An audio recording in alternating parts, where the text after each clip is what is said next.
Hello friends, this is Anton from QuickTiles. You are watching the full course on the plugin. The current version is 1204. Lesson 2.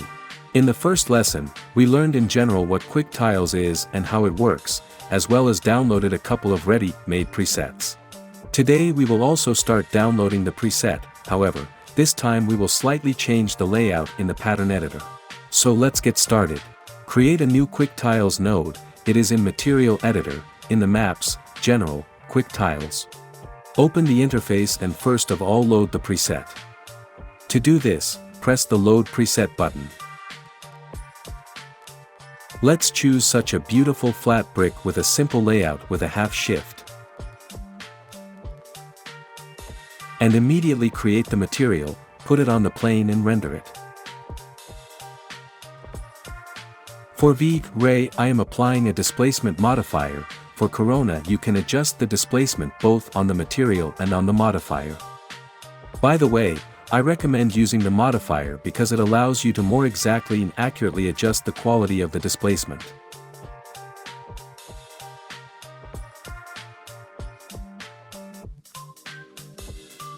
So, we got such a wonderful clean brick with a simple layout with a half shift.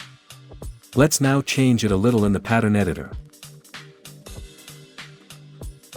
In order to open the pattern editor, press the big button that is under the small preview. We will open a module in which you can create a pattern or change the existing one.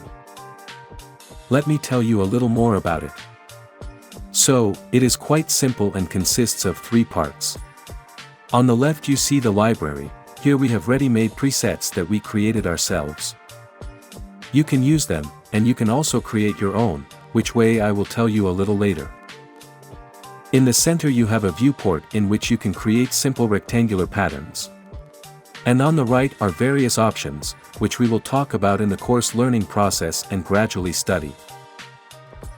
Let's just create some other pattern for our layout and see how it all works. You always have 2 options.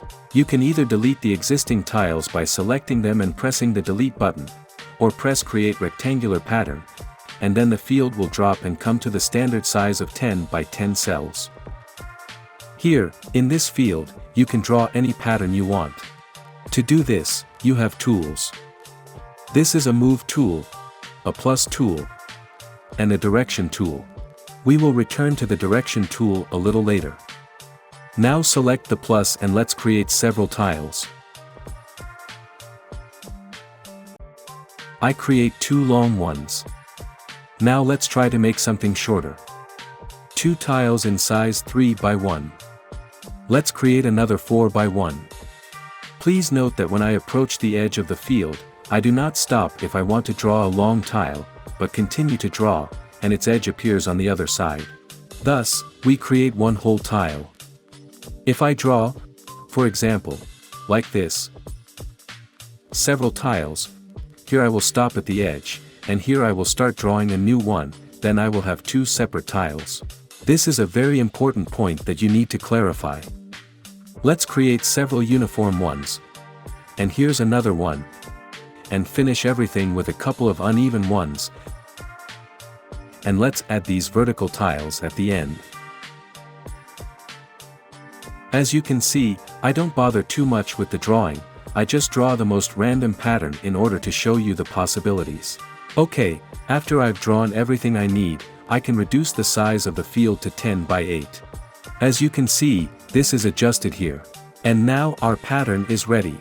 As you remember, the size of the created texture patch is adjusted from the view of the texture generation, so if our patch turns out to be larger than this pattern, the pattern will simply be repeated up, down, right and left. That's it. Now when I'm satisfied with the result, I press the done button, and as you can see, our texture has already changed. Now I will add one more small setting, which we will talk about a little later for a more correct display, and our texture can practically be rendered.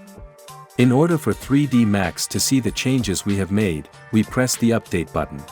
A window appears for a short time, the whole texture has been updated, and we can see in the viewport how it has changed. Let's try to press render.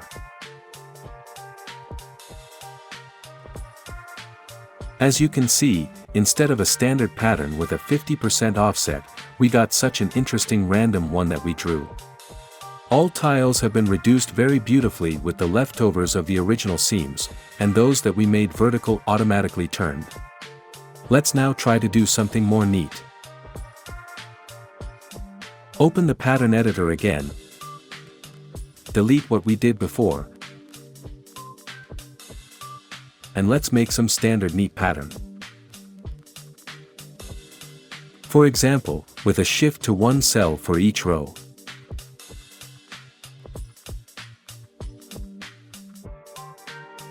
The next row will already repeat the very first one, so we don't need it. Let's change the size to the minimum and accept the result. As you can see, our layout has already changed immediately, and let's open a larger preview to take a look at it. At this point, I want to stop and tell you about a large and small preview. In QuickTiles, in order not to press the update button every time and not to try to render, in order to see what you got, we made two types of previews, large and small. A small preview is located above the pattern editor button and made for you to have an approximate idea of what the result will be. In some cases, it can be limited in size, that is, it does not show the entire generated texture, and it can also display the texture not quite accurately. In order to look at the entire texture you created, you need to open a large preview. To do this, click on the plus button. An additional window opens, and in it you can already see the entire texture in the correct resolution. As you can see, the texture does not always create a square, sometimes it can be more rectangular. Here you can use the wheel to get closer to the texture, take a closer look at all the details. There is also an option to switch between the channels of the created texture. You press the right button and a drop-down menu opens for you, in which you can select a channel, for example displacement, and see what is happening on it. You can also click Update Preview or Update Material. The Update Material button is identical to the Update button, which is located in the Texture Generation section, and the Update Preview button updates the preview if the automatic update is disabled. Another option that I just told you about is to disable the automatic preview update. This function is located above the small preview, and if you turn off the checkbox, then after making various changes, the preview will not be updated and will immediately disappear. When switching between channels, it will be updated automatically. And if after making some changes you need to look at the result, you can click the Update Preview button. This function is made to speed up the work, because making changes to all parameters causes an automatic preview update, which takes a split seconds, but still takes time and creates a feeling of breaking in work. Therefore, I, for example, often work with a disabled auto update of the preview. We also have a shortcut to open the preview. This is a new combination of keys that works only in the latest version 1.2.0.4.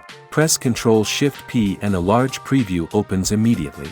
If you return the auto update checkbox, it will appear immediately. We also added a shortcut to switch between channels. Ctrl-Shift page up and page down.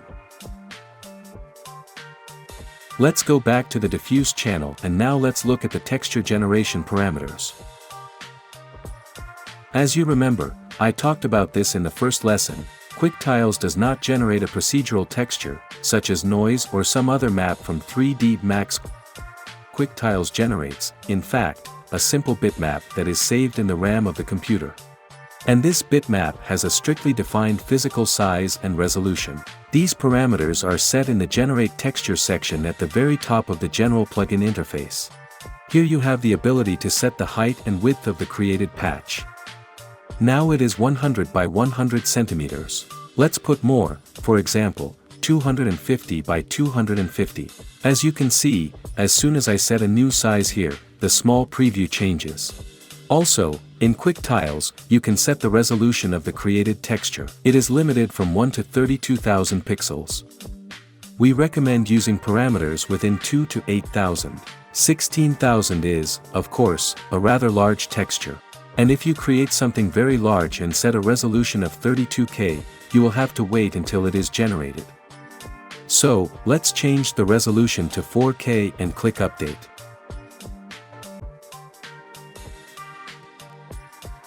As you can see, after the texture has been updated, we have displayed the second size, called result size.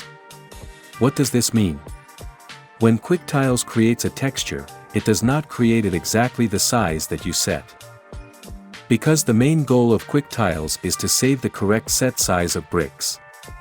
And given that the shape of the pattern greatly affects the final result, as well as the size of the seams can vary greatly, QuickTiles sets a slightly different physical size. It is this size that we must transfer to UVW mapping. You can read more about the mechanism of texture generation in our help on the site quicktiles.com if your language is English. So, let's transfer this size to mapping. 283 by 283. Great! As you can see, the displacement has already been transferred and we just have to click render.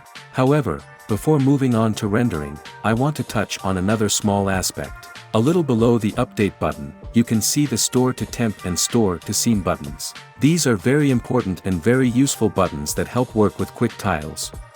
When you finish setting up any material, be sure to click store to temp. What happens at this point? By default, when QuickTiles creates a texture, it keeps it in RAM. And as soon as you close the scene, this texture from the RAM is cleared, of course. This is done in order not to take up a lot of space on the disk, because while you generate and create a texture, it can take some time. You can make a lot of tries and errors. After you close the scene and the texture is cleared from the RAM, it is simply no longer there, there are only settings. When you open the scene, all the textures by default will go through the update operation again. And as you understand, if you have a fairly large texture in high resolution, then it can take a long time, especially when opening the scene. In order to avoid this, the store to temp mechanism has just been created. After clicking this button, a re-update occurs, but this time the texture is not saved in RAM, but it is recorded in a small file on the disk in a special folder inside the QuickTiles folder. It takes up a little space and these files after closing the scene will no longer be deleted. Accordingly, when the scene opens again, instead of the update, QuickTiles will simply read a small file that is saved on the disk and this will not slow down the opening of your scene in any way. At the same time, when the store to temp parameter is activated, the plugin interface will be blocked. By the way, the materials that are saved in temp will be rendered even after you run out of active subscription. If you need to edit the material again, just press the store to temp button.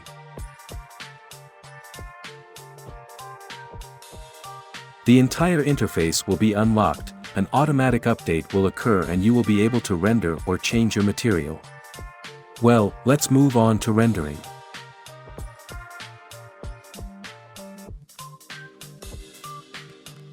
Here we have a beautiful clean brick. Perhaps I will add it to the cover.